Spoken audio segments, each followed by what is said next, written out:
శ్రీ గురుభ్యో నమః. హరి ఓం. ఓం సదాశివసమారంభాం శంకరాచార్య మధ్యమాం అస్మదాచార్య పర్యంతాం వందే గురు పరంపరాం. నారాయణ సమారంభాం వ్యాస శంకర మధ్యమాం అస్మదాచార్య పర్యంతాం వందే గురు పరంపరాం. ఓం అంపోలు వంశ సంజాతం అఖిలాగమవేదినం రుద్రకోటీశ్వరం అస్మద్గురుదైవం నమామ్యహం. శ్రీ గురు సర్వకారణభూత శక్తి.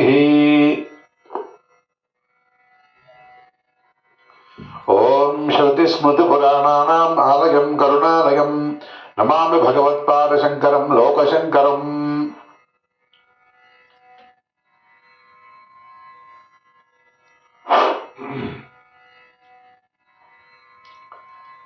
ఆదిశంకర భగవత్పాదాచార్య ప్రణీతమైన శివానందలహరి 11వ శ్లోకం.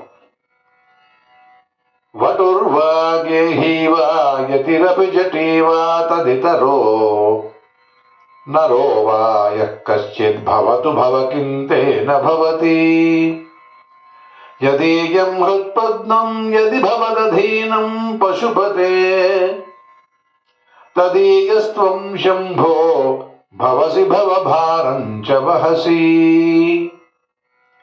ఇక్కడ మన వర్ణాశ్రమాన్ని బట్టి లేదా ఒక వ్యక్తి యొక్క జీవితంలో ఉండేటువంటి ఆశ్రమాలకి భగవద్ అనుగ్రహానికి ఏమి సంబంధం లేదు అని స్వామి చెప్తున్నారు.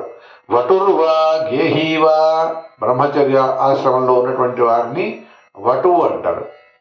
అటువంటి బ్రహ్మచారి కానీ, గేహీవా గృహస్థాశ్రమంలో ఉన్నటువంటి గృహస్థుడు కానీ, యతిరపి జటీవా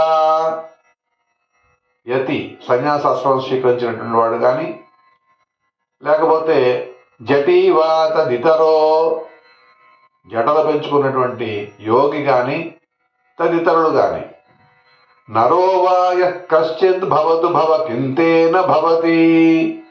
ఏ విధమైనటువంటి ఆశ్రమంలో ఉన్నప్పటికీ కూడా, బ్రహ్మచర్యమైన, గార్హస్థ్యమైన, వానప్రస్థు అయినా లేదా సన్యాసి అయినా ఏ ఆశ్రమంలో ఉంటే మాత్రం దాంతో ఏమి పని.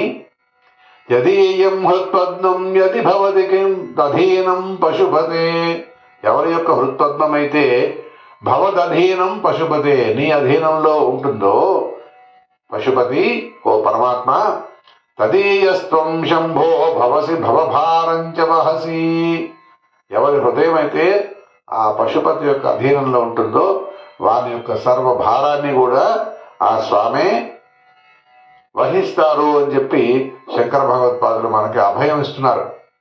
ఇలాగే భగవద్గీతలో కూడా ఆ జగద్గురు అయినటువంటి కృష్ణం వందే జగద్గురు కదా, ఆ కృష్ణ పరమాత్మ కూడా ఇలాగే చెప్తారు. ఏమంటారు ఆయన ఒక చోట,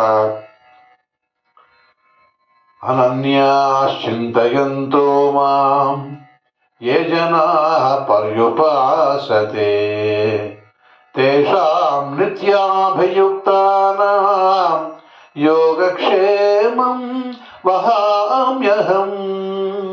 ఎవరైతే నిరంతరం నన్నే శరణు వేడుతూ నా అధీనంలోనే ఉంటారో వారి యొక్క యోగక్షేమాలను నేనే వహిస్తాను అని చెప్పి పరమాత్మ అక్కడ కూడా అభయం ఇచ్చారు.